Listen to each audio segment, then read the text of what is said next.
The story begins inside a lavish mansion, where a blind boy named Kunan sits in silence, surrounded by relatives flashing soft, sympathetic smiles. He's always been told his eyes would never function, and because of that, he often finds himself wondering what it even means to see. So his father explained it as the ability to recognize colors and shapes.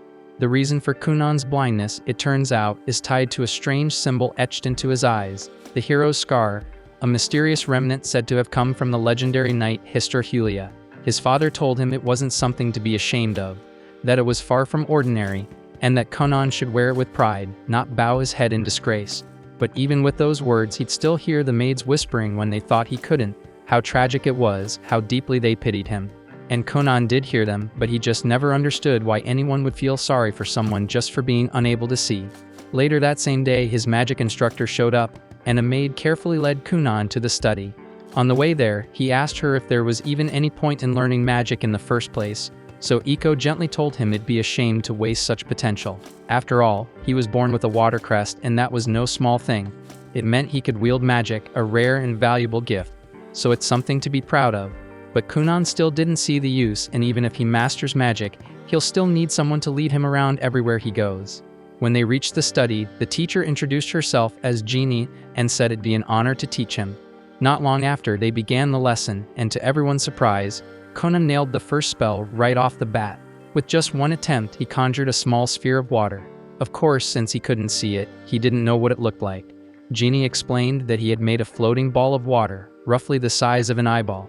Hearing that suddenly sparked something in Kunan. If he mastered magic well enough, maybe he could create new eyes with his power so he could see. And that tiny idea lit a fire in him. So from that moment on, Kunan held on to one belief. If he trained hard enough, one day, magic might let him witness colors and shapes the same as everybody else. Then one afternoon, while eating lunch, something unusual happened. Kunan got curious about what was actually inside his sandwich, and for the first time, he asked about the ingredients. So Iko happily walked him through each one, describing every detail. And preparing meals for him suddenly felt more meaningful now that he was finally curious about what he was eating. After finishing lunch, Kunan's tutor Flora drops by to read with him and asks what story he's in the mood for today.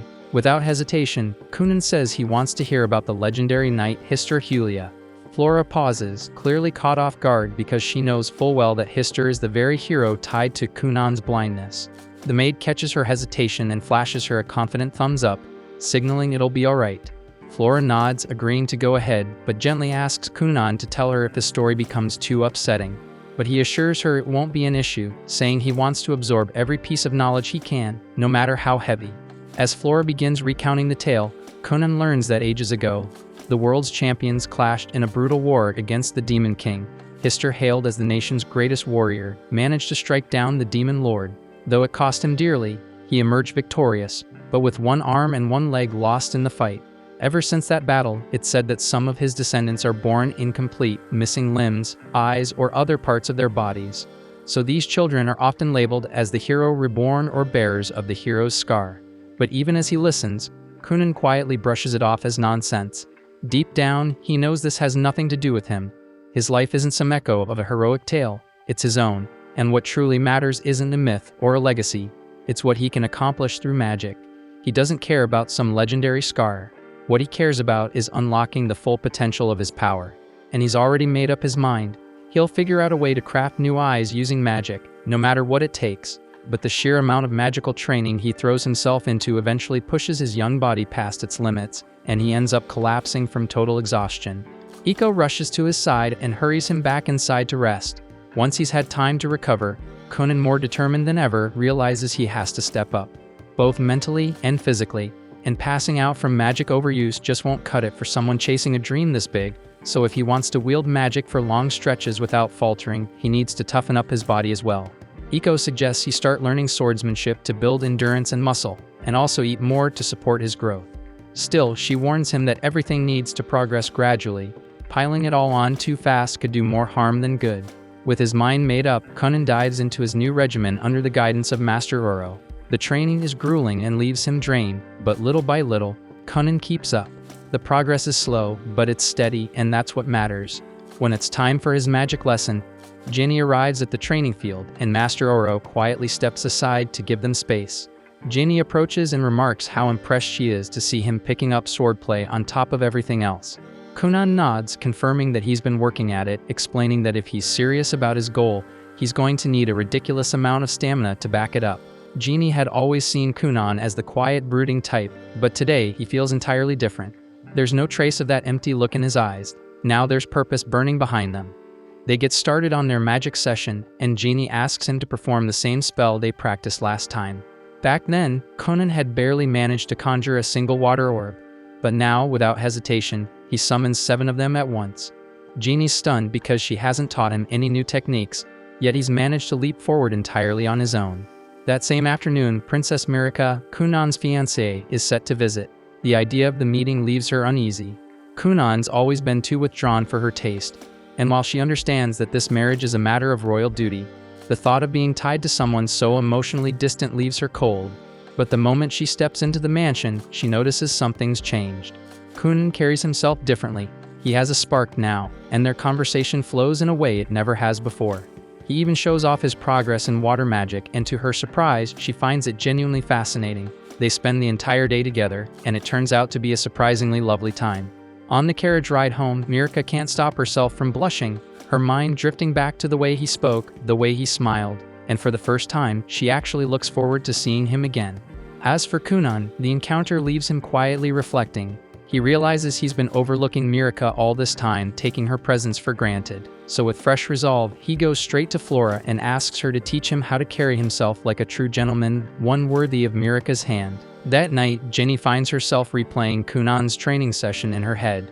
No matter how she looks at it, the fact that he effortlessly casts 7 water spheres at once is hard to ignore, especially since even she hasn't pulled that off before. It's becoming painfully obvious that Kunan has already mastered the fundamentals of water magic, which leaves her with almost nothing new to teach. Still, she needs to keep earning her paycheck, so she decides it's time to shift her teaching strategy. The following day, during their lesson, she introduces a new concept, breaking water magic down into separate stages, generating the water, suspending it in midair, and holding its form. To demonstrate, she conjures 2 orbs of water, one steaming hot and the other ice cold, then explains that real mastery comes from controlling the nature of the magic itself. That's what sets seasoned mages apart from novices. Kunan takes her words seriously and decides to test the method right away. He uses his magic to fill a cup with water, then hands it to Iko and asks her to give it a taste. She takes a sip, pauses, and then remarks that the water oddly tastes like apples. Ginny keeps a straight face, but deep down she's fuming. Yet again, Kunan picked up something new almost instantly, before she even had the chance to break it down properly. That evening, Kunan doesn't sleep a wink. He stays up, training non-stop, determined to fully grasp the technique Ginny showed him. He focuses hard on visualizing apples, their shape, their fragrance, every little detail. He gets most of it right, but no matter how hard he tries, he just can't seem to picture their colors. This becomes a serious hurdle. If he can't imagine colors, then creating his own eyes through magic will remain out of reach. But Kunan doesn't back down and swears to keep trying, no matter how long it takes. By the next morning at breakfast, Kunan gives it another shot. He conjures a water orb and gently moves it above the apples sitting on the table. Suddenly, his body jerks upright and his eyes widen in disbelief. Iko rushes to him, concerned, and asks what's wrong. But Kunan's expression shifts to excitement as he blurts out that he can see colors. At first, Iko assumes he's just imagining things, until he points to the fruit bowl and accurately calls out 2 green apples and 3 red ones. She checks, and when she realizes he's spot on, her eyes fill with tears of joy. Without a second thought, she throws her arms around him and squeezes tight, overjoyed at his breakthrough. Iko then rushes to deliver the incredible news to Kunan's father, explaining with excitement that Kunan can now use magic to see colors. She adds that the closer an object is, and the more clearly defined its shape, the easier it is for him to identify its color simply by touching it.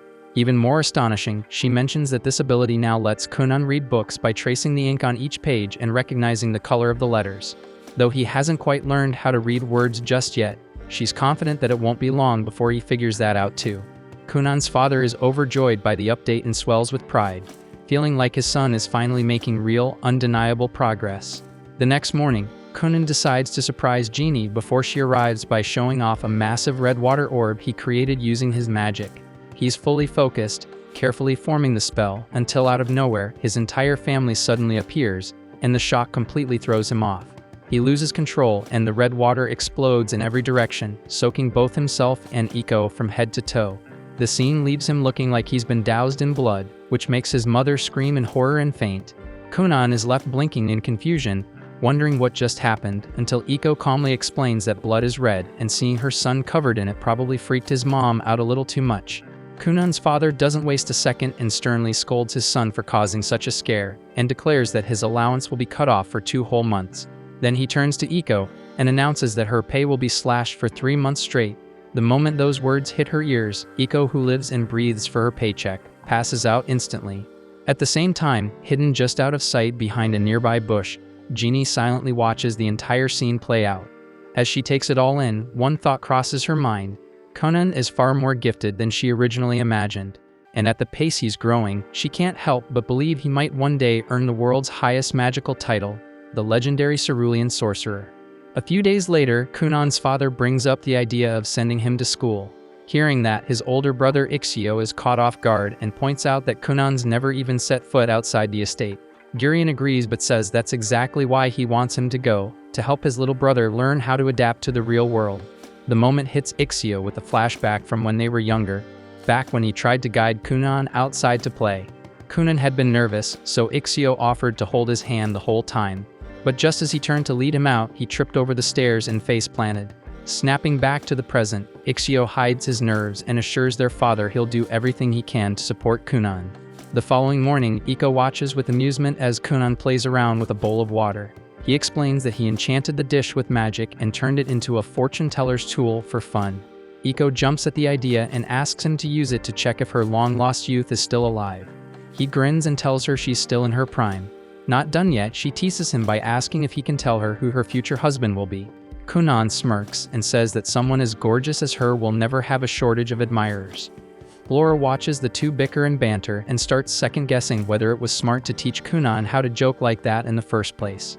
Later, Flora starts a lesson with him, all while Kunan keeps cracking jokes like a pro. She wonders if he's headed down the path of becoming a shameless flirt, but deep down, she's just happy to see how much he's changed. His smile is brighter now and his mood lighter. After the lesson wraps up, Iko takes him outside to meet his father. Feeling chilly, she asks him to conjure up some warm water balls. Kunan does so, but feels uneasy because he can't help but wonder why his dad would want to see him this late. Iko tells him not to worry since he hasn't done anything wrong, unless you count that blood explosion incident a while back. Kunan fires back that she's the one who talked him into it in the first place, but he admits it was kind of fun. Before long, they reach the main estate where the head butler, Balin, greets them. Not long after, Kunan's older brother shows up and leads the two toward their father's room. As they walk, his brother asks if Kunan needs a hand getting around. Kunan quickly shakes his head, reminding him he can sense his surroundings just fine now. His brother nods, though the memory of messing up last time still lingers in his mind. Shortly, they step into a room where both of Kunan's parents are already waiting. Once Kunan and his brother go inside, Iko and Balin stay outside the door. Then Gurion turns to Kunan and asks if he's open to the idea of attending a proper school. Kunan shuts it down immediately, saying he doesn't want to be a burden on others who'd have to look after him all the time. He adds that he's got something important he's working on at home and wonders if it's really that big of a deal not to go.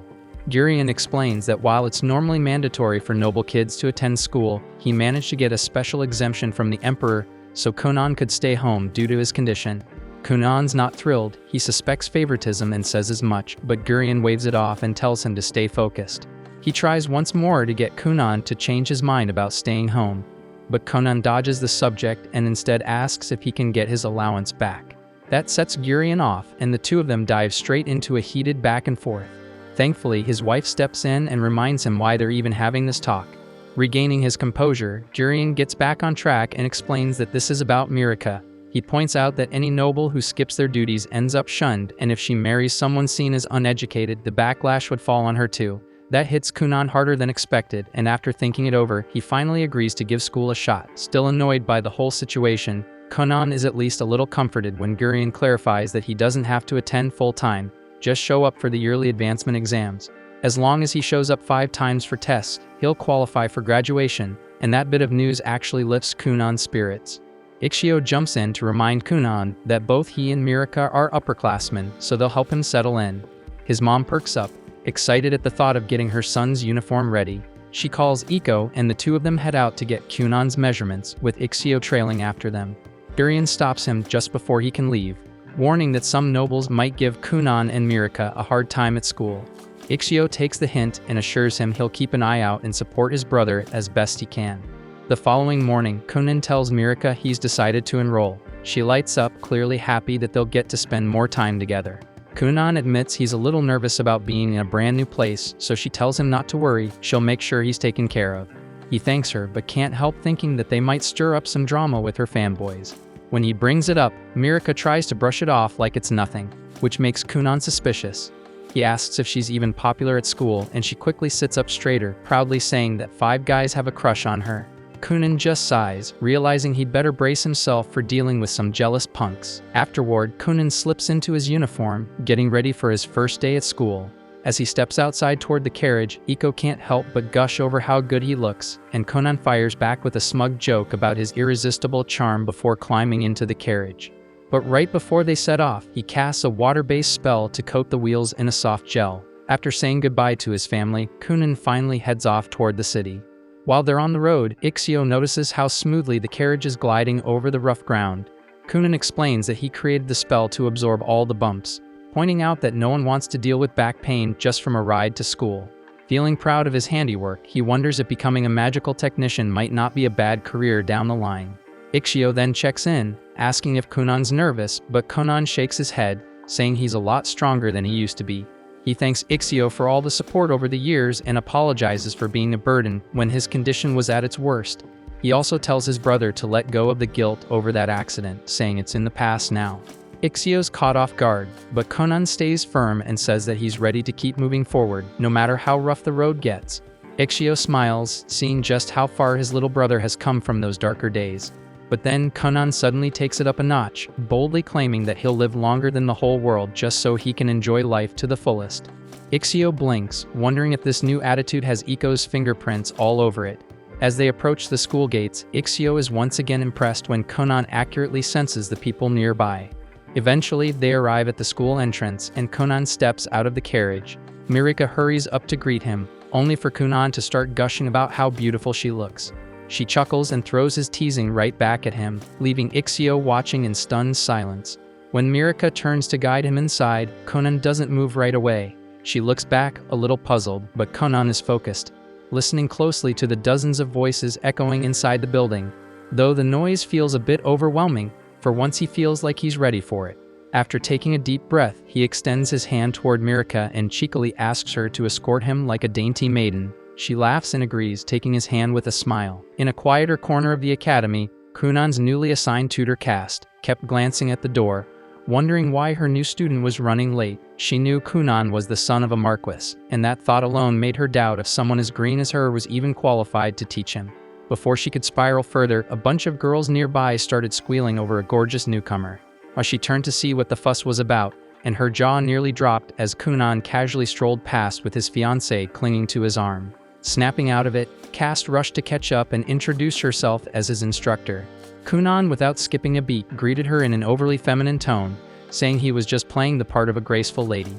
Cast stood there frozen, completely thrown off, until the bell rang and spared her the awkwardness. Mirika and Ixio gave a quick goodbye, leaving Kunan with Cast, who now realized she'd probably drawn the short straw with this oddball student. Not far away, a few students peered through a window, eyes fixed on Kunan. One of them muttered that Kunan bore the mark of a hero's scar, and that small comment was enough to tick off Prince Lyle. Noticing his mood shift, his flunkies immediately backtracked, smothering their earlier compliments with half-hearted jabs. The prince then spun around and ordered them to follow him, clearly irritated.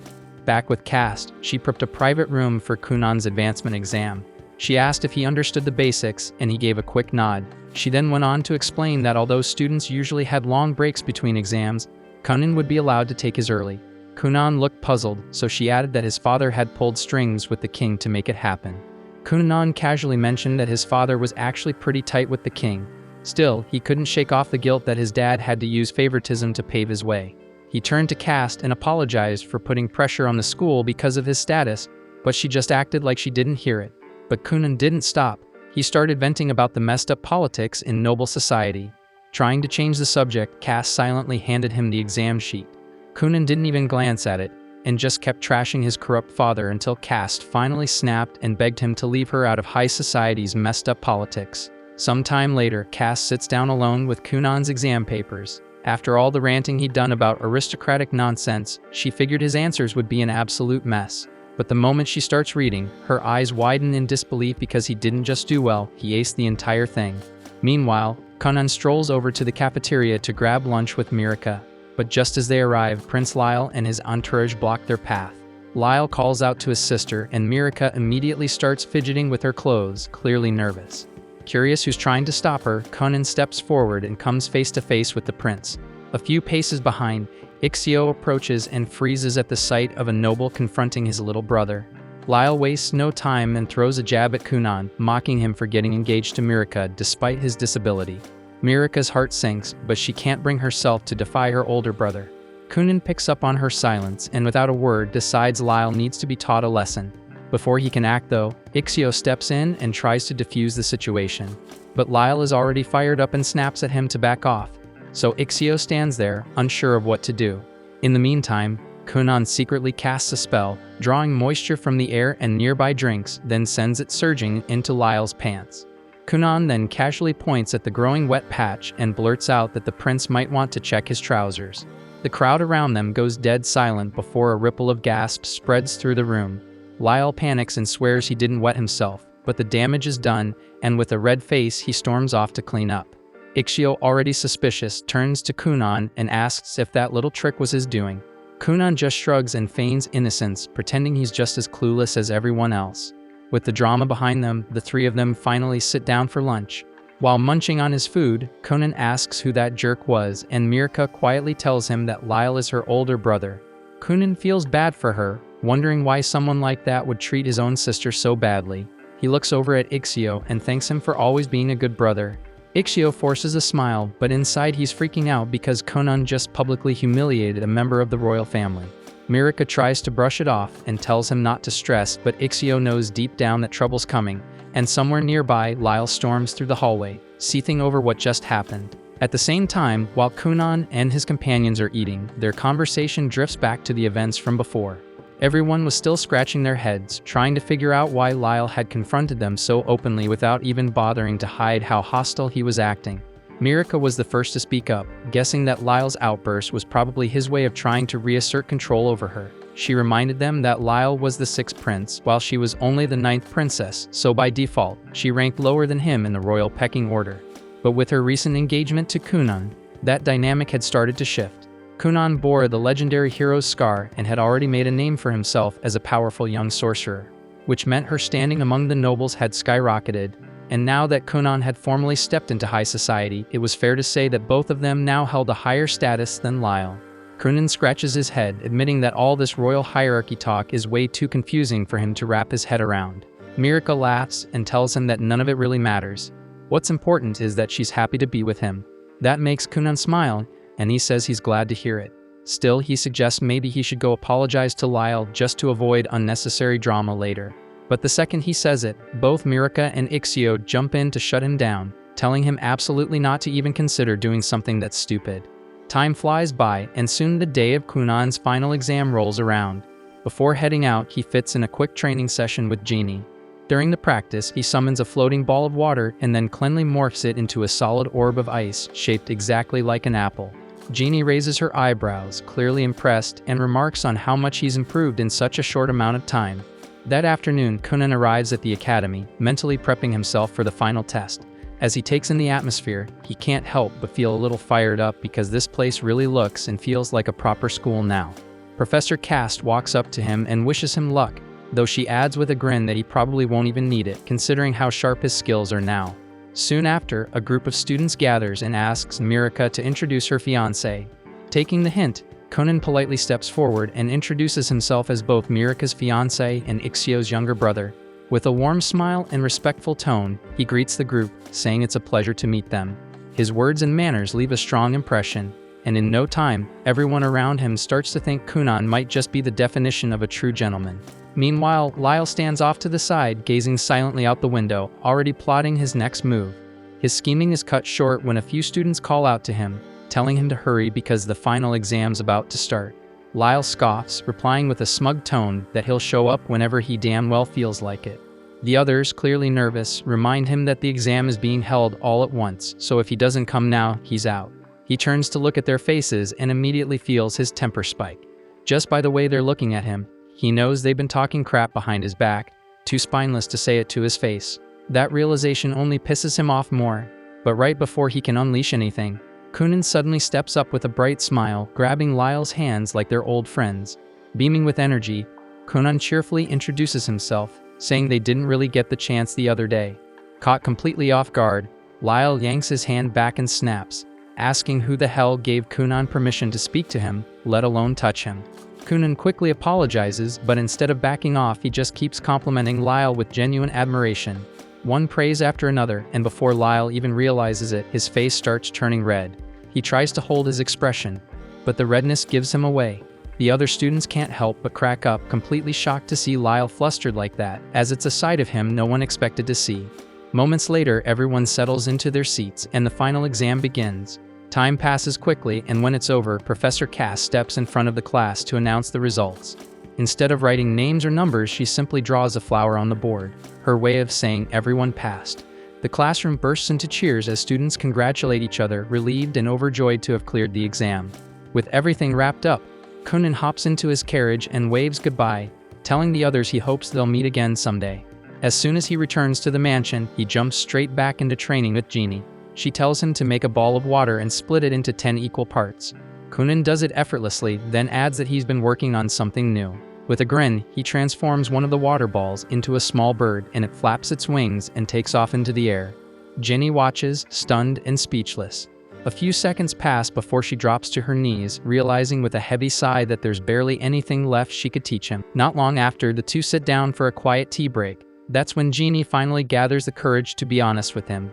She tells Kunan flat out that she truly has nothing left to teach him. According to her, he's already mastered every form of basic magic, and once he moves on to more advanced spells, he'll easily leave her in the dust. She confesses that it's been like this for a while now. She just kept throwing together odd little exercises, hoping to stay useful somehow. The moment she says that, Kunan bolts upright in protest. He tells her he's known for a while, but it was those very exercises, random or not, that helped him expand his magic. He insists that without them, he never would have reached this level.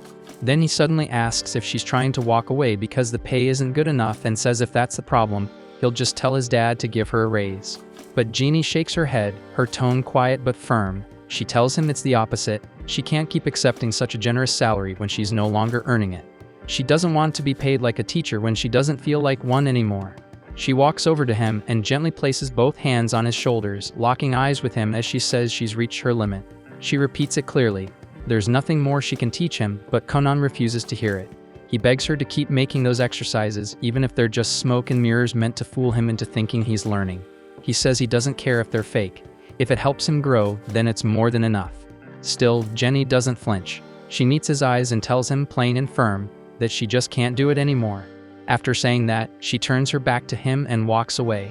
As she makes her way home, she thinks about everything Kunan has accomplished, the talent, the drive, the things she never imagined a kid could pull off. Then something sparks inside her. A fire she thought had long gone out suddenly ignites again. If Kunan can aim to become the cerulean sorcerer, then so can she. There's no way she's letting herself get left behind by her own student. It's not too late, not for her. Back at the mansion, Iko informs Kunan that Flora has stepped down from her role as well, now that he's officially completed the Noble Children's curriculum and graduated. Her job, by all standards, is done. Kunan feels a little downhearted, realizing he never got the chance to properly say goodbye. But Iko explains that Flora didn't offer any farewells because she knew she wouldn't be able to hold back her tears. Hearing that, Kunan decides he'll write her a letter, something sincere to thank her for everything she did. That evening at dinner, Kunan brings up Jeannie's resignation to his father, Arsene Girion. He explains how Jeannie felt unqualified to keep teaching him, believing that Kunan deserves someone far more gifted in magic to help him move forward. While they sit and think it over, Ixio suddenly recalls hearing about an elite royal sorcerer known as Zionli. The name instantly grabs Kunan's attention. Without hesitation, he says he wants Zionli to be his next teacher. But before the idea can even settle, Arsene cuts in and shuts it down immediately. He explains that requesting a royal sorcerer is next to impossible. Those mages operate directly under the crown and don't take private students. They're too important to leave the castle and almost never accept outside requests. But instead of backing down, Conan starts cooking up a plan. He says he'll tag along during his father's next castle visit, pretend to get lost inside, and when one of the royal sorcerers shows up to help him, he'll somehow charm them into becoming his mentor. Arsene doesn't even let the idea breathe. He shuts it down on the spot, calling it reckless and flat-out dumb, with a success rate that barely scrapes 10%. He tells Conan to forget it entirely, but before Conan can argue back, his mother chimes in, flashing Arsene the classic puppy dog eyes. That's all it takes. Arsene folds instantly, groaning as he agrees to bring it up with the king and see what can be done.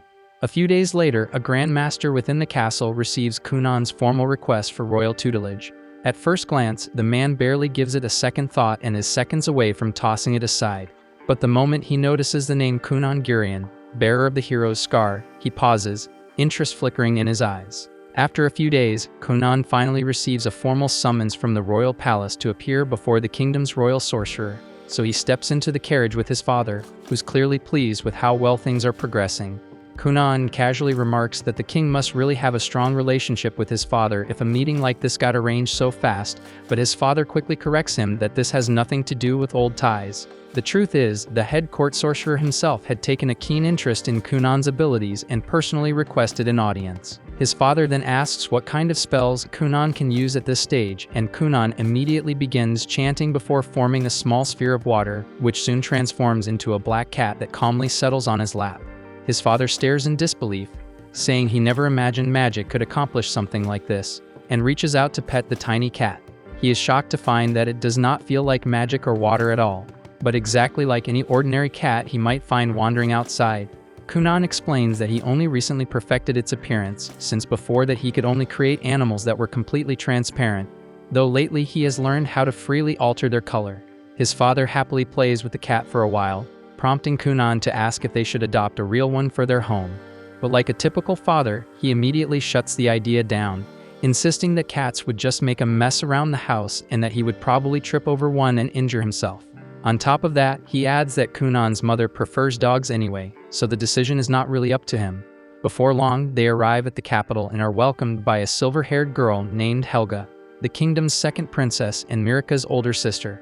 Cunan greets her cheerfully, saying he feels incredibly lucky to have someone as beautiful as her as his sister-in-law.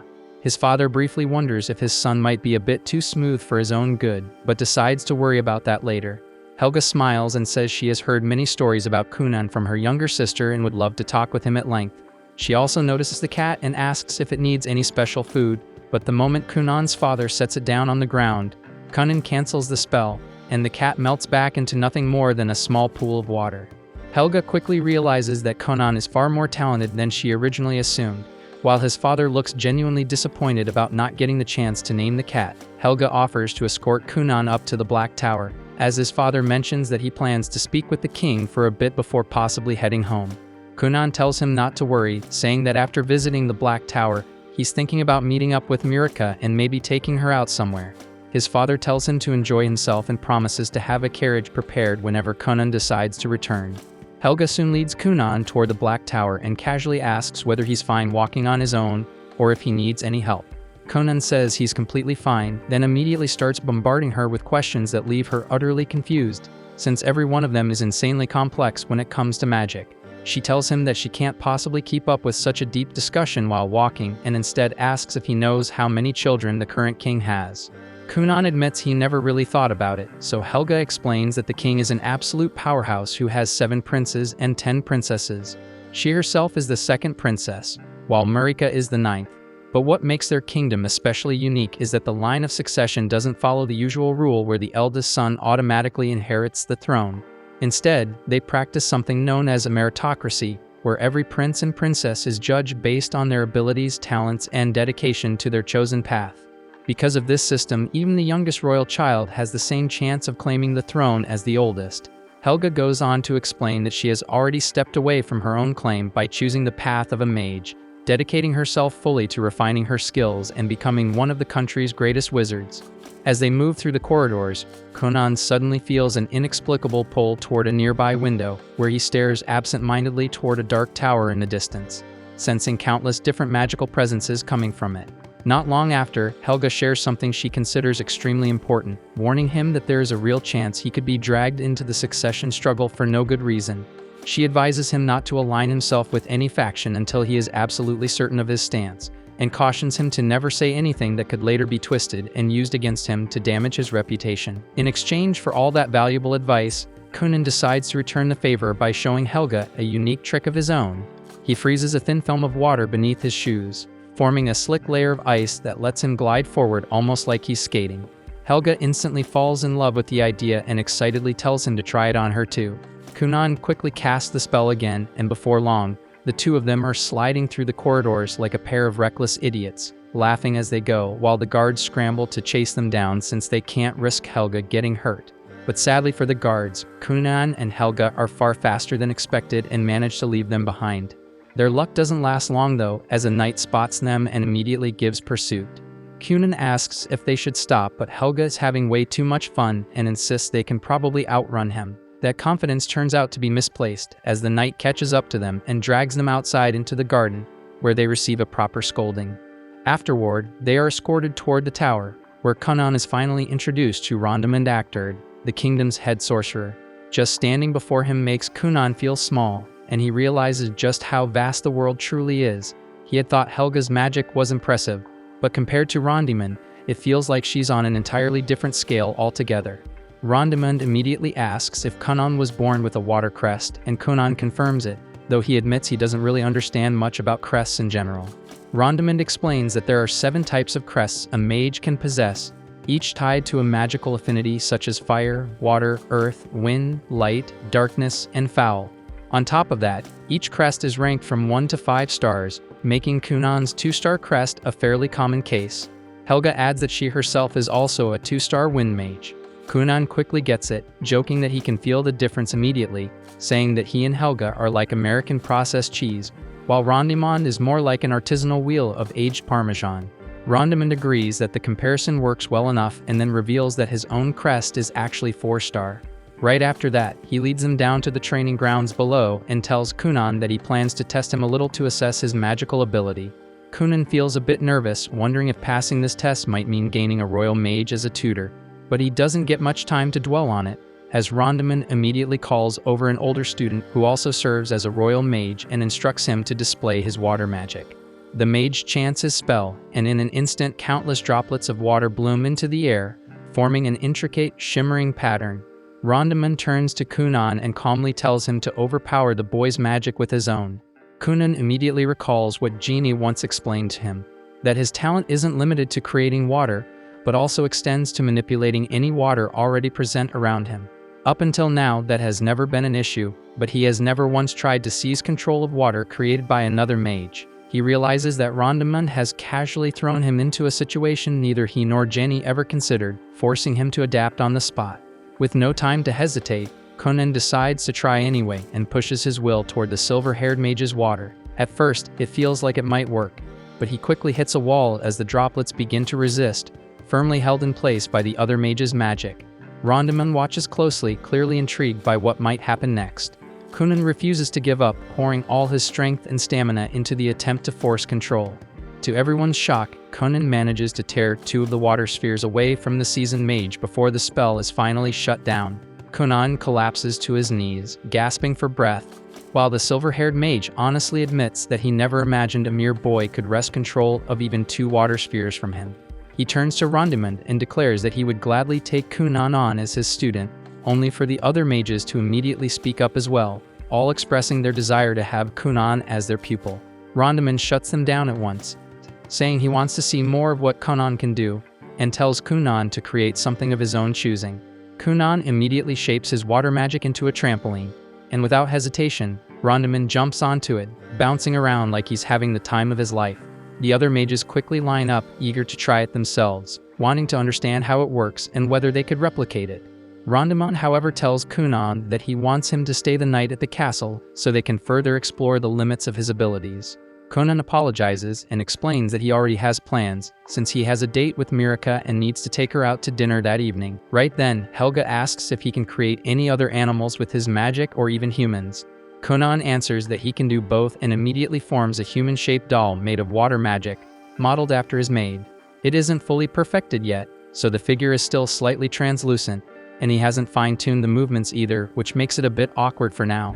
The young mage then asks if the doll can actually do anything, and Kunan brings up the time he tried to make one fly, though it didn't go over well since the doll ended up looking pretty stupid while doing it. Rondaman instantly takes interest, leaving Kunan no choice but to demonstrate. He starts messing around with the doll, sending it flying back and forth through the air repeatedly, which ends up scaring half the people in the castle. This earns him yet another scolding, followed by a round of apologies from everyone involved. Before long, the sun begins to set, and Rondaman tells Kunan that he has officially passed the test and that he will personally assign him a sorcerer to help refine his control over magic. Kunan is thrilled by the news and rushes to tell his father, who is far less pleased after hearing that his son has already caused trouble twice in just a few hours. He scolds Kunan for being reckless with his magic before storming off. Not long after, his father leaves to return to their mansion, leaving Kunan behind with Helga. She quickly realizes that Kunan needs to head to Mirika or he'll end up late for dinner. Helga suggests that they use magic to get there faster, otherwise they won't make it in time, so they decide to try a little experiment. Kunan creates a large bubble of water, and Helga uses her wind magic to push it forward, sending them soaring through the sky like they're riding a magic carpet, reaching the area near Mirika's chambers in no time at all. Unluckily, Helga forgets to slowly ease off her magic and cuts it completely, causing them to plummet straight down. They end up getting caught by the knight Dario for the third time that day, who is visibly fed up and delivers yet another long lecture, while Mirika waits nearby in her dress, still expecting her Prince Charming to arrive. Mirika's a wreck, pacing like she's got a storm raging under her ribs, wound up tight and almost certain Kunan's ditched her. The maid does her best to keep things calm, suggesting he probably just got stuck at the academy, nothing more. Thankfully, before the panic hits full tilt, a knock breaks the tension. The maid rushes to answer, and there stands a guard, announcing that Kunan's finally here and waiting outside for the princess. But when she turns around again, she gets shocked to see Mirika already sprawled on the couch, sipping her tea as if nothing happened, cool as a queen who hadn't just been spiraling 2 seconds ago. Before the maid could even open her mouth, Mirika had already slipped out the door, power walking her way straight to her fiancé. She spotted Kunan waiting at the bottom of the stairs, where he immediately apologized for showing up late, then hit her with some smooth talk, saying the moon looked stunning tonight, despite being blind as hell. He reached for her hand, which she gave with a soft smile, and just like that, he led her to his ride and whisked her off to a high-end restaurant. Once they stepped inside the place, the staff wasted no time offering them some overpriced sparkling water, fancy stuff only people with actual money would entertain. Not that it mattered, because these two weren't exactly scraping coins. As they settled in and started sipping, Mirika's maid quietly observed Kunan's polished posture and the way he carried himself. Pure noble vibes. Mirika broke the silence first, asking if he'd had time to swing by the Black Tower today. Kunan lit up at the question, sharing how he actually met her older sister there, and that every mage he encountered was straight up incredible, especially the second Princess Helga. He added that he passed the mage assessment too, though he still had no clue who his mentor was gonna be. The guy kept laying on the charm throughout the night, and Mirika was clearly vibing with it, even if her maid still found some of it kinda cheesy. But hey, young love's messy like that, so whatever.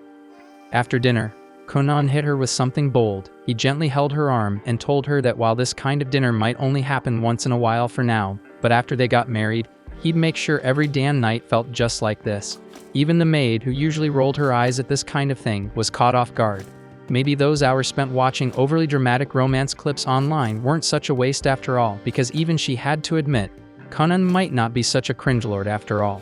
Mirika kept her composure like a proper noblewoman, calm and graceful the whole way back, until the door shut behind her. The moment she stepped into her room, all that elegance vanished. She spun around and collapsed onto her bed, giggling like a kid, heart racing as she replayed everything Kunan had promised her, and she couldn't stop smiling.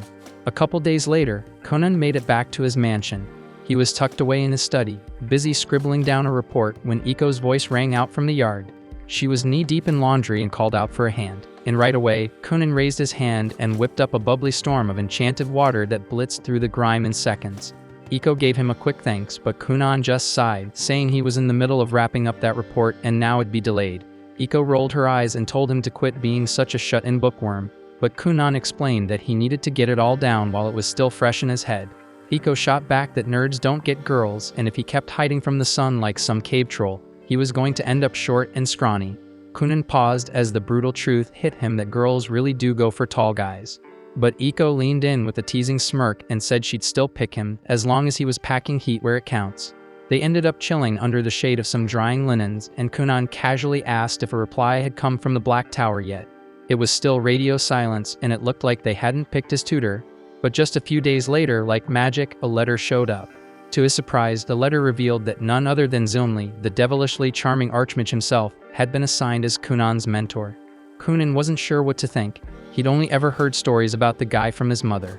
But Iko is fangirled hard, swearing up and down that Zunli was the hottest man alive, and immediately started spiraling about her weight and hair, panicking over how she'd look if she accidentally bumped into him. Meanwhile, over at the castle, Helga paid Mirika a visit and casually dropped the news that Zunli had been selected to teach Kunan. Mirika lit up with excitement, thrilled that Kunan would be learning under the best of the best. Helga, on the other hand, let out a sigh and admitted that she had secretly wanted the job. Kunan was way more fun than most students, and teaching him would have been a blast. While walking through the corridor, Mirika catches sight of her two older sisters, Everil and Lydalia, standing there with smug smirks plastered on their faces. She halts instantly like a deer in headlights, but luckily Helga's right by her side, which helps her keep it together. But Eve just has to open her mouth, pretending she's concerned while clearly trying to stir shit, throwing a jab about how everyone's been buzzing about Kunan lately. Then she drops the bomb, saying they're not even married yet, just engaged, so Kunan technically still has the freedom to fall for any other princess he fancies. That jab hits Mirika right where it hurts, making her visibly uncomfortable.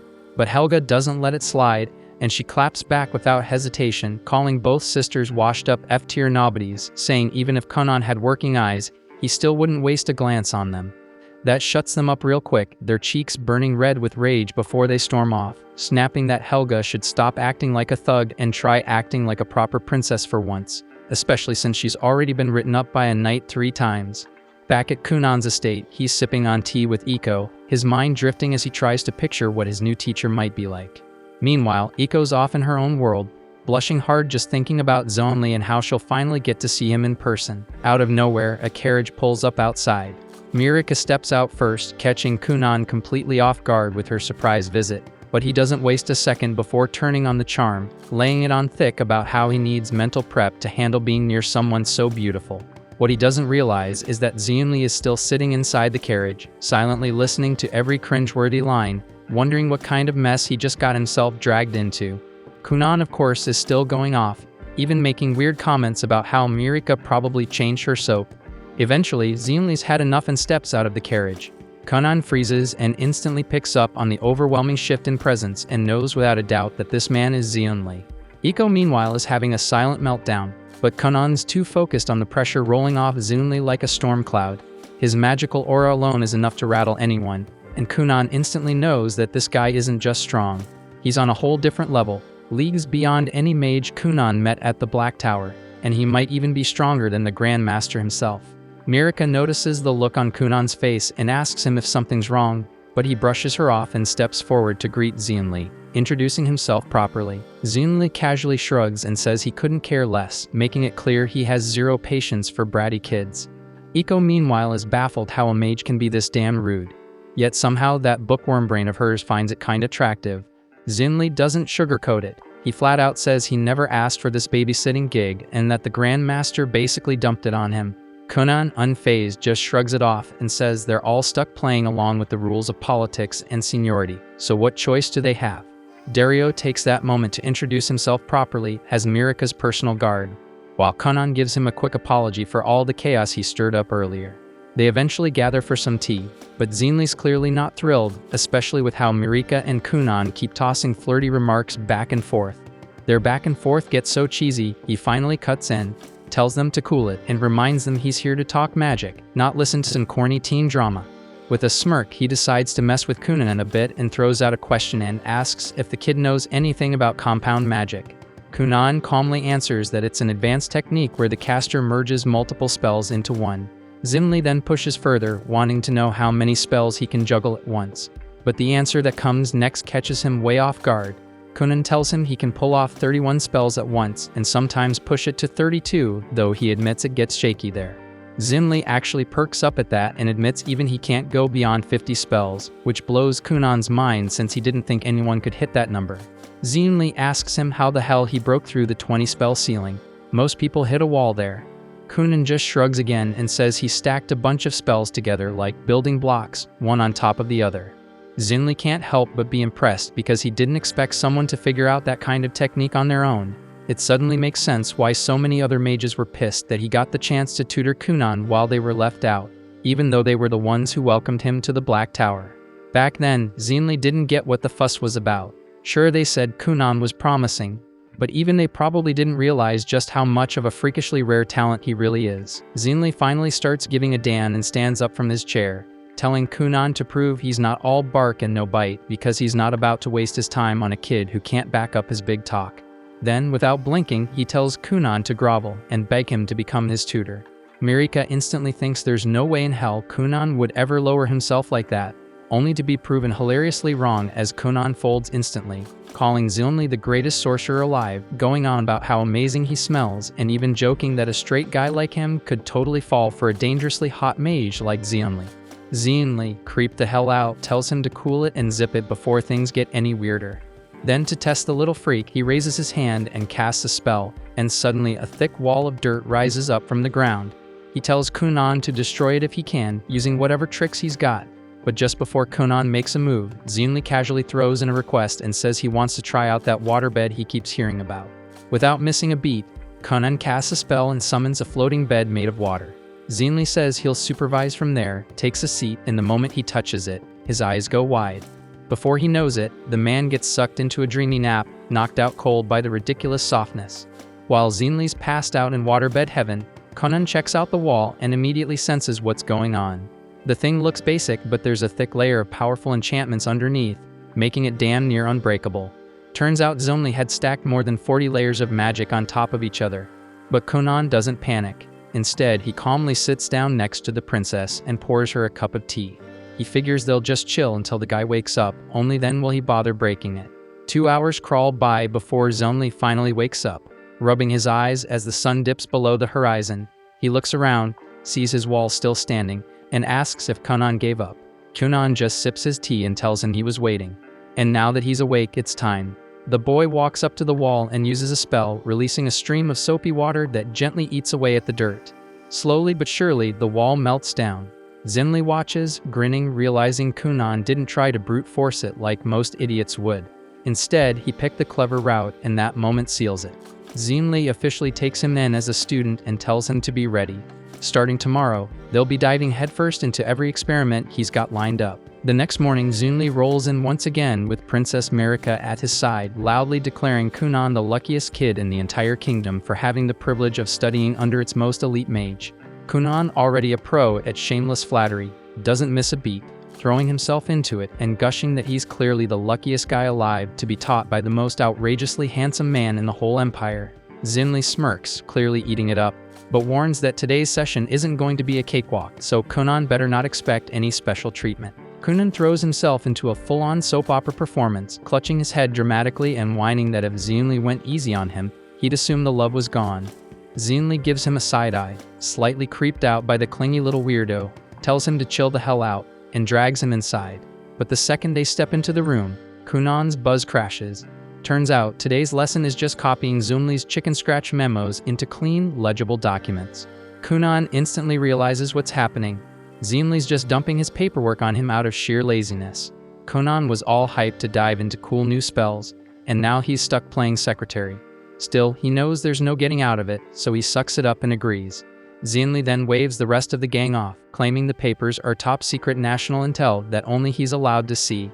Kunan turns to Mirika, apologizes for the delay, and promises to be back with her as soon as he's done. Mirika gives him a smile and heads out with the others.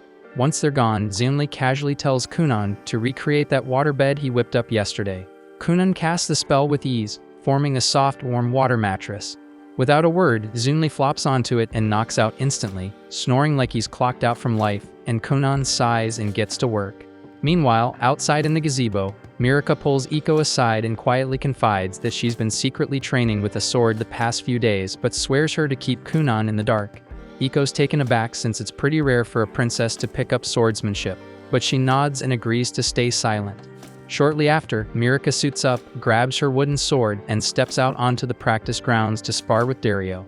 It's obvious she's still green, but she's picking things up fast, driven by a fierce desire to improve. She's determined to become someone worthy of standing beside Kunan. She knows he carries the hero's mark, meaning fame and glory are basically guaranteed for him. So if she wants people to see them as equals, she'll need to earn her place with skill and strength of her own. Back upstairs, Kunan's still hunched over the ancient parchments, trying to make sense of the cryptic mess. The handwriting is so atrocious it's nearly impossible to tell if he's looking at letters or some deranged attempt at a diagram. While he's in the middle of wrestling with one especially indecipherable memo, Zunli finally stirs from his nap, looking fully recharged. He glances over at Kunan and asks how far along he's gotten. Kunan replies that he's about halfway through, but instead of getting a pat on the back, Zunli fires off a jab, saying even a blind guy could work faster than him.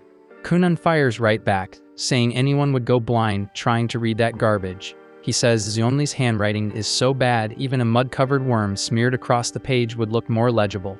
Zunli scowls and tells him not to insult his masterful script by comparing it to lowly insects, but Kunan just shrugs and warns that he's definitely sending an invoice for all the unpaid labor he's been stuck with. Zunli tells him not to get cocky, that this is part of his training. Kunan looks confused until Zunli explains that reading from a book gives temporary knowledge, the kind that fades over time. But when your brain struggles to interpret something, and your hands physically write it down, the info sticks deeper, it becomes knowledge that's harder to lose. Kunan finally understands the point, giving a quiet nod as he realizes this roundabout method is still a form of training, even if it feels completely ridiculous. As evening rolls around, Zunli gets ready to head out again. He tells Kunan to make sure the rest of the work's done before his next visit. But just before he steps out, Kunan stops him and asks about some weird-looking markings on one of the memos, and they kinda look like a spell. Zunli pauses, thinking it over, and says it'd be faster to show than explain. He tells Kunan to swing by the capital next time, and he'll demonstrate it in person. Kunan lights up at the idea and immediately spins toward the princess, promising that he'll see her again soon. The following morning, Kunan makes his way back to the capital and gears up to enter the Black Tower once more. As soon as he shows up, the royal mages swarm him, excited to see him again and throwing out a barrage of questions. But before he can get a word in, Zunli appears and tells him to follow. Helga stops Zunli with a horrified look and asks if he's seriously planning to take Kunan into that room, the demon room, but Zunli doesn't bother with an answer. He just turns to Kunan and tells him to summon the waterbed. Kunan casts it without a hitch, and just like that, all the nosy students are out cold and snoring. As they continue walking up the stairs, Zunli suddenly turns to Kunan and asks if he knows anything about magical weapons. Kunan answers that magical weapons are special gear capable of channeling a user's magic. Zunli nods in approval and explains that there are mages out there whose sole job is to craft magical weapons specifically for the royal magicians. With that, he opens the door to his study, revealing a space buried in layers of dust and littered with scrolls from wall to wall. Kunan's eyes light up, practically buzzing with excitement as he dives into the mess, flipping through scroll after scroll, stumbling across tons of spells he's never seen or tried before.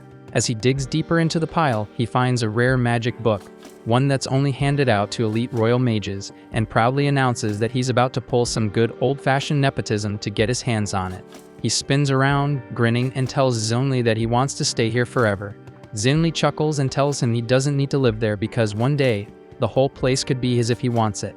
Then he shifts focus to a box in the center of the room, explaining that he's been developing a magical device for months, and the diagram Kunan saw yesterday was actually a blueprint of that very invention. Kunan steps forward and opens the box, only to find nothing inside. Baffled, he looks up at Zunli and asks what this thing is even supposed to do. Zunli explains that he's working on a machine that can give people whatever they want without lifting a finger. For example, if someone wants an apple, the machine would produce it. Kunan's eyes light up again, saying he'd love something like that but with pancakes instead. Zunli nods and says that with Kunan's water magic, they can finally begin testing and maybe even release it to the public. He says his earth magic can handle the outer framework while Kunan's water control is perfect for crafting the delicate internal mechanics. Kunan realizes this thing might actually be a game changer and agrees to team up with him on the project. Not long after, they head downstairs for lunch, where the headmaster of the mages starts chatting with Kunan about a legendary school of wizardry and witchcraft, a place where mages from every corner of the world gather to study. Kunan's never even heard of it, and the idea gets him hyped, but Zunli tells him not to get ahead of himself. Only mages who are at least 12 years old are eligible to apply, and since Kunan's only 10 right now, there's nothing he can do yet. 2 years fly by since that moment, and the day finally comes for Zonli to put Kunan to the test. They stand before Mirika and the others, and Kunan braces himself, ready to respond to whatever Zonli's about to launch at him with his water magic. Zonli gives a knowing smile and fires off a flurry of earth spikes, hurtling straight at Kunan. Without missing a beat, Kunan combines multiple spells, forming droplets of water that absorb the impact and bounce the energy back in the form of a crashing wave that breaks right at Zonli's feet. Zonli grins and declares that Kunan has passed. And Kunan, now glowing with pride, is absolutely thrilled with joy hearing the words he's worked so hard for. After that, they head back inside the house where Aiko brings out a magic pot that instantly produces a freshly baked pie using nothing but magic. Mirika takes a bite and says it tastes like it just came straight out of the oven. Even Kunan admits that their invention has clearly been a massive success in the market, though he can't help complaining that he hasn't seen a single coin from it, with all the profits mysteriously ending up in Zonli's pockets. Later on, inside the study, Mirika looks around and points out that Kunan and Zonli have already worked together on more than 5 successful magical devices. Kunan adds that another one is currently in progress and that they've also published 5 new magic theories in their latest magic manual. Zonli turns to him and tells him not to worry about the unfinished device anymore, reminding him that he'll be turning 12 this spring and should start preparing for magic school. At first, Kunan flat out refuses to leave, insisting that Zonli is the only teacher he needs, but Zonli explains that as an earth magic user there's a limit to what he can teach him about water magic. On top of that, the world is vast, and the magic school is filled with incredibly powerful water mages. Kunan still hesitates, but Mirika gives him the final push, telling him to go out and become a great sorcerer. She promises that by the time they meet again, she'll have worked on herself too and become a woman worthy of standing beside him. Later that night, after saying his final goodbyes to Zonli, Kunan returns to his study and reflects on the past few years. He realizes that he's grown so used to sensing the world without using his eyes that he completely forgot his greatest dream, to create a pair of functioning eyes for himself. He understands that the only way to make that dream a reality is to grow stronger as a mage, and that can only happen if he's trained by a true water magic specialist. Several days pass as Kunan becomes consumed by the obsession of creating real eyes. He experiments non-stop, failing over and over again. Then one quiet morning, it finally clicks. He realizes he's been overthinking everything, chasing overly complex solutions when the answer was actually simple. All he needs is a mirror, something that can reflect the world and transmit that image directly to his brain, so he can comprehend what he's seeing. With that idea locked in, he immediately gets to work. And before long, he opens his eyes for the very first time in his life and takes in the scene before him. Tears begin to fall, another first, then he slowly walks around the room, staring at the books, then moves toward the window to see his own reflection. And that's when he notices a massive insect monster standing silently at his back. To his shock, the crab just stands there like a statue. And after a short while, Kunan starts to realize that this thing isn't really dangerous at all. Shrugging it off, he turns back to his invention and uses magic to summon a mirror right in front of him. Ever since he chose the path of magic, he'd made a personal vow. Once he finished crafting himself a new pair of eyes, the first thing he'd do was take a good, long look at the one person he couldn't stand himself. He remembers how his parents and the servants constantly went out of their way just to make sure he didn't end up hurt. As the mirror takes form, he finally opens his eyes and stares hard at his reflection. He notes that he's not very tall, and he doesn't even have the start of a beard, but then again, he's still just a kid. He turns back to the crab and tries to strike up a conversation, but the crab stays dead silent, still staring forward, completely motionless like before. Kunan calls out for Iko, and she shows up instantly without wasting a second. She doesn't even spare the crab a glance and jumps straight into asking Kunan if he needed anything. Then she spots a strange floating orb of magic next to him and, more importantly, sees that his eyes are open. Her eyes light up as she excitedly asks if he actually pulled it off and gave himself working eyes. Kunan grins and nods, and Iko immediately launches herself at him, cheering and hugging him hard. But in the process, she knocks the magical orb into the air, which spins wildly and leaves Kunan dizzy as hell. Laughing, she insists they tell his dad right away and says she's making a huge dinner tonight to celebrate him.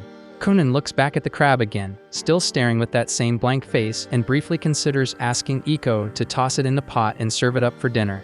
He turns back toward her, then suddenly notices something strange. She seems to have a horn sticking out of her head. He squints and asks if she's seriously got a horn on her head. Iko laughs and tells him that the horn only pops up when she's pissed off, but disappears when she's feeling good. Kunan doesn't really know how to take that, but for some reason he can't picture Iko in his head with a horn at all. Then it hits him, if he's serious about leveling up his cold approach game and becoming a real natural charmer, he's got to start practicing now. So without missing a beat, he starts flirting, telling her the horn gives her a surprisingly fierce look. Iko stares at him, totally unsure how to respond to that, so they both just head outside like nothing happened. This is the first time Conan can truly see the outside world with his own eyes, and he stands out in the open field, staring ahead at a breathtaking view of wide grassy plains, distant mountains, and a castle standing proudly in the center. But strangely enough, what he sees isn't what any normal person would. Instead, all the colors look flipped, like the settings are messed up and never calibrated properly. The sun appears pitch black to him. The bright blue sky looks like a faded purple, and the grass has turned into a pale, lifeless blue. Even Kunan feels uneasy because none of the books ever mentioned a black sun or a purple sky, and something clearly feels off. Iko walks up behind him, helps him put on a cloak to shield him from the cold, and tells him they should head toward his parents' manor to share the good news. Kunan finally decides to ask the question that's been bothering him for a while and asks if she can see the giant crab standing right behind him. Iko assumes Kunan is just spinning some fantasy nonsense and tells him that if he's making up a story, he should at least make her sound really cool in it. Kunan quickly realizes there's no point arguing with this woman, so they keep walking across the meadow, crab included, toward his father's manor. He knows the experiment was a huge success since he can see the world now. Still, something keeps scratching at the back of his mind, making him feel like something went wrong during the process, and that he shouldn't be seeing some of the things he is. Once inside the manor, he finally sees his brother for real this time, and his mother and brother are both overwhelmed with happiness when they hear that he can finally see. His mother breaks into tears, smiling as she looks at him, while his brother praises him for accomplishing something no one has ever managed to do before. Kunan, however, can't really focus on all this emotional nonsense because what he sees is wild. His brother has a stunning pair of wings, looking like he just walked out of a pride parade. Meanwhile, his mother's eyes are two completely different colors. Kunan thinks they both look cool as hell and wonders why nobody ever mentioned any of this to him before. He tells his mother she looks like a heroine straight out of a princess play and admits that even his brother looks ridiculously cool too. He turns to his brother and bluntly asks if their parents are some kind of discount angels. But like everyone else in this family, his brother treats direct questions like a personal attack and shrugs, saying he doesn't really know. Kunan then turns to Iko and asks if people in this world can actually grow wings, only for her to dive into an overcomplicated explanation that answers everything except the question. She tells Kunan that everyone is born with wings, and he's just now unlocked his by reaching his full potential.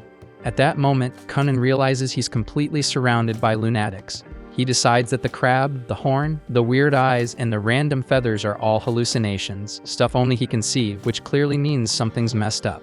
Suddenly, he hears his father running into the room, and wonders what kind of absurdity he'll see this time. And sure enough, his dad looks like he walked straight out of a messy game show punishment. His father joyfully congratulates him on the achievement and says he'll be sending word to the capital right away about Kunan's success. Everyone eventually clears out, leaving just Kunan and his brother behind. Kunan figures this is his shot to get some real answers and casually asks if their dad's always been such a dripping slime ball. His brother instantly tells him to shut it, warning that if their father ever heard such brutally honest words, he'd probably start bawling on the spot. Kunan just sighs and smirks, thinking how the combined weirdness of this family couldn't power a broken desk lamp. He decides it's best to save all serious questions for someone with a functioning brain like his teacher. The following day, his prayers are answered. A royal carriage rolls in from the capital, carrying Princess Serdario and Xionli himself. Conan rushes down to greet Mirika and welcomes her to the manor with open arms. Mirika is practically glowing with joy. Thrilled that Conan can finally see again, she praises him for accomplishing something no one else ever has. But Conan still keeps his eyes shut tight, terrified that his future wife might look like a bug-eyed disaster. Mirika gently tells him to open his eyes, wanting him to see her for who she truly is. Conan slowly opens his eyes and looks at her properly. He notices her dignified posture, her beautiful blonde hair gleaming in the sunlight like countless strands of gold, and her smile, soft and composed in a way that feels almost unreal. Just when he starts thinking that at least his fiancée doesn't have anything strange going on, he spots a single feather resting right on top of her head. He lets out a tired sigh at this absolute nonsense, but Mirika misunderstands it completely and starts feeling insecure, thinking he didn't like what he saw. Kunan immediately switches on his natural charmer instincts and reassures her, comparing her to a dove's feather drifting freely through the sky. Right then, Dario steps out of the carriage and casually adds that this dove has been improving rapidly with the sword, and at this point she's more of a hawk than a dove. Kunan then notices a stunning, ethereal sword resting on Dario's back and instantly asks about it. Dario, however, assumes he's talking about his regular weapon and starts rambling about the steel, how it was forged in fire, and how he once saw the process himself. Kunan quickly realizes that the glowing sword isn't real at all, and that his eyes are just messing with him again. Suddenly, he hears Zunli's voice behind him and looks up, only to be blinded by an overwhelming golden light pouring off him, so bright that he can't make out anything through the glare. Kunan shields his eyes and asks if he's really the teacher, saying he can't see a damn thing because of how bright he is. Zunli assumes Kunan is just flattering him and replies proudly that he's always radiant, overflowing with brilliance. Kunan has no idea how to get these self-absorbed idiots to understand what he's actually saying. Still covering his eyes, he tells Zunli that he needs to talk to him in private and manages to drag him into a separate room, where he finally explains everything he's been seeing.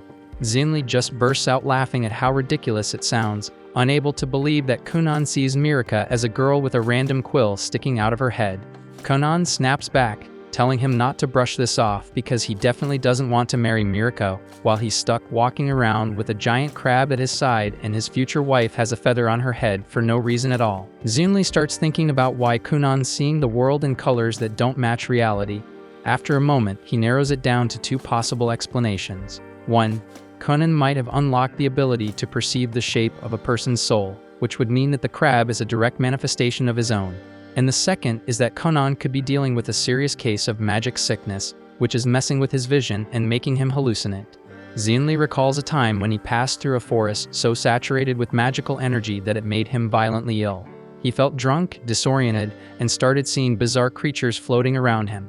Kunan immediately feels like that matches his experience pretty closely, but Zunli tells him they simply don't have enough information to say which theory is correct. Then, as a final thought, Zunli mentions that every animal perceives the world in different colors, which doesn't mean their vision is broken. He tells Kunan to think of his own sight as a rare gift, not a problem. By the time they step back outside, the sun is already setting. Zunli bursts into laughter again at the mental image of Mirika with a single feather sticking out of her head. That night, they all gather to celebrate Kunan's 12th birthday, which also marks the start of a brand new chapter in his life, because the very following day, he's leaving for the magical academy. So his father gifts him a finely crafted wooden staff, and his mother gives him a brand new quill set, and his brother hands him a thick book packed with food recommendations, basically the Yelp reviews of their era. Later that night, Mirika finally shares her gift too, a bracelet that comes as a matching set. Kunan tells her how much he's going to miss her, and promises to return to her as soon as he can. The two of them hold hands quietly beneath the moonlight, sharing a moment that neither of them will forget. The next morning, his entire family gathers to see him off. His mother is already tearing up while his father tells her to stay strong because if Kunan sees her crying, he might break down too and won't be able to leave. To everyone's surprise, none of that happens. Kunan doesn't even slow down. He skips the hugs, climbs straight into the carriage, throws up a casual later fam, and tells them he might come back in a couple of years, or maybe not, who knows. And with that, he gets comfy next to Iko and leans back, already imagining all the new faces he'll meet at the academy, and wondering just how powerful the sorcerers there might be. Kunan and Iko keep traveling for 5 straight days, and after that Iko starts getting restless and asks how much longer it will take before they finally reach the academy. Kunan explains that the academy is actually very far from where they are now, so realistically, they should expect nearly a full month on the road before arriving there. He already understands that Iko has made up her mind about not attending the academy with him, but he still asks if she is completely certain about that choice. Iko answers that she has been of marriageable age for quite some time, and she wants to find a husband and settle down so she can truly begin her own life. She insists that if she keeps traveling alongside him, she will grow too old to secure any decent proposals. According to her, this is her only window of opportunity because if she lets it slip away now, it would be the same as abandoning the idea of building a life entirely. Kunan attempts to guilt her a little and asks if she genuinely believes he can manage without her by his side. Iko fires back that if that is really how he feels, then would he be ready to push Princess Mira aside and choose her as his bride instead? Kunan instantly goes silent, fully aware that he has absolutely no comeback for that, and shifts his gaze out the carriage window where he finally notices his grandfather's estate rising in the distance. They eventually reach the manor, and Kunan tries to recall the last time he visited this place. Iko remembers it perfectly and points out that about 4 years ago, Kunan dragged his entire family here. The moment he discovered that his grandfather owned a massive library packed with magical texts, he became obsessed. Back then, he was desperately searching for any possible way to master magic, so he practically forced his family to travel with him. He even went as far as performing an embarrassingly dramatic viral dance routine until they finally gave in and agreed to make the trip. Kunan grinned when the door behind him swings open and his grandfather steps out cheerfully with his arms wide, declaring that he missed him terribly. Kunan matches the enthusiasm and runs straight into his embrace, and the two of them begin hugging tightly. Kunan then glances with his magical eye and sees his grandfather with several demonic horns on his head, then mutters with a hint of sarcasm that his grandfather looks like a devil, while his mother is an angel. His grandfather then announces that to celebrate Kunan's acceptance into the magical academy, he will purchase absolutely anything he desires as a gift. Iko quickly tries to step in, clearing her throat and saying that before he goes overboard, Kunan's mother asked him to read the letter she sent. But the old man seems to ignore her entirely and keeps asking Kunan if he wants precious gemstones, even calling out for a damn jeweler to be summoned right away. Iko cuts him off again, insisting that he read the letter from his daughter first, so he brings it back into his study. He pulls out his reading glasses and almost instantly scowls because his daughter clearly anticipated his spending habits and placed a strict cap on how much he is allowed to spend on Kunan, stating that it must not exceed $5,000. He grumbles in frustration, arguing that $5,000 is practically pocket change in this economy. Kunan calmly points out that he is only 12 years old, and Iko adds that $5,000 equals about 2 months of her salary.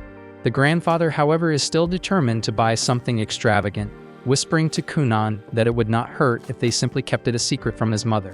But Kunan says the only thing he truly wants right now is a new maid, since Iko will not be staying with him from this point forward.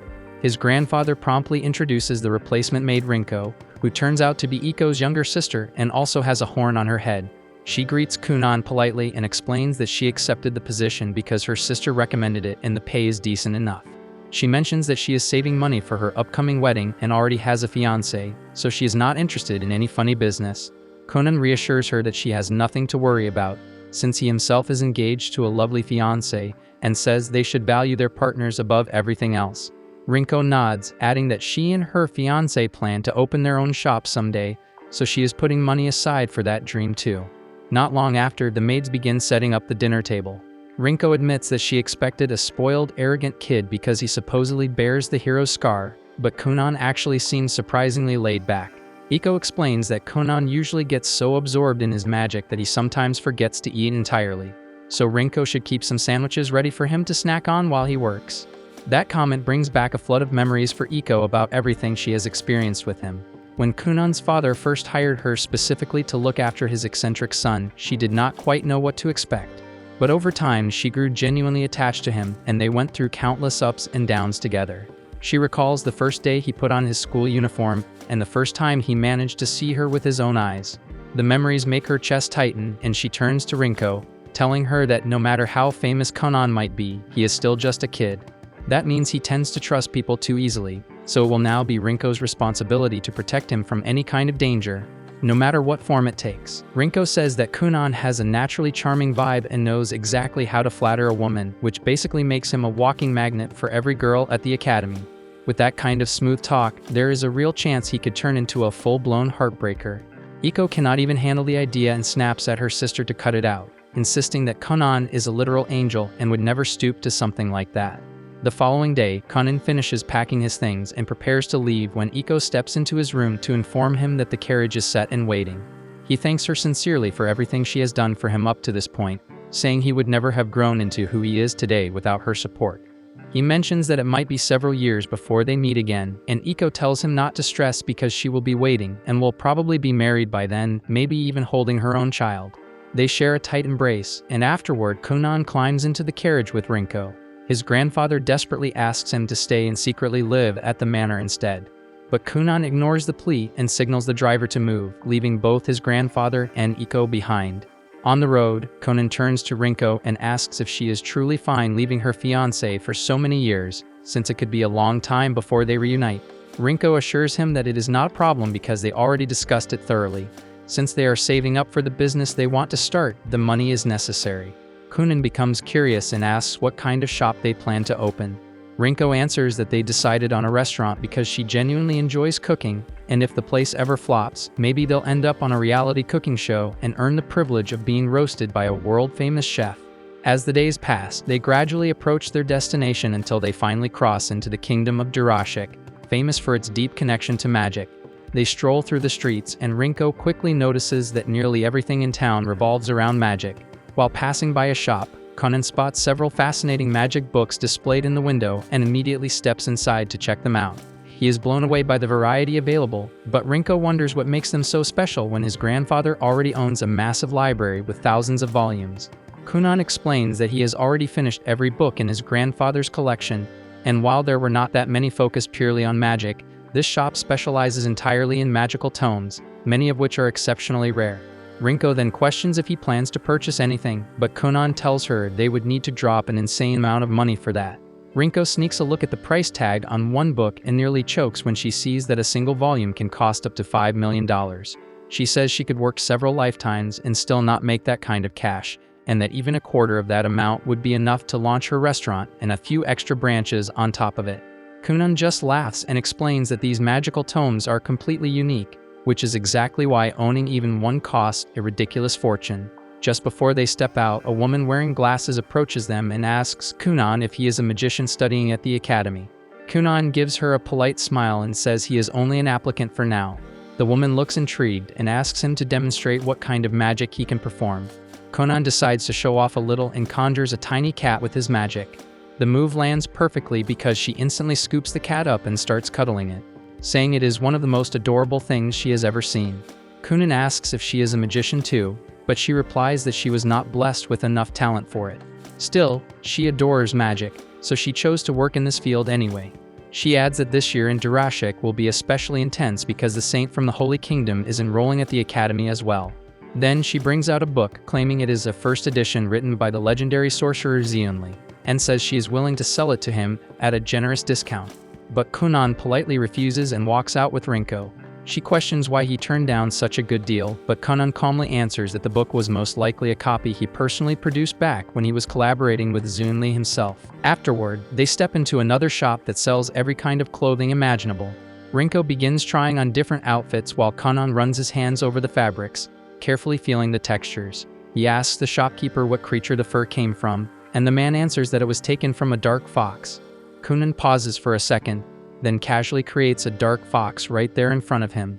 The shopkeeper nearly jumps out of his skin because the animal feels completely real to the touch, which leaves him utterly baffled, so Kunan explains that he can reproduce anything as long as he understands exactly how it feels.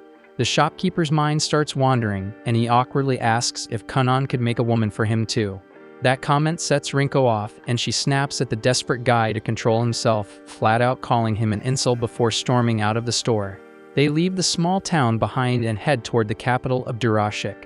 After a couple of days on the road, they finally arrive and are immediately met with the sight of a massive magical academy, far grander than Kunan had ever pictured in his head.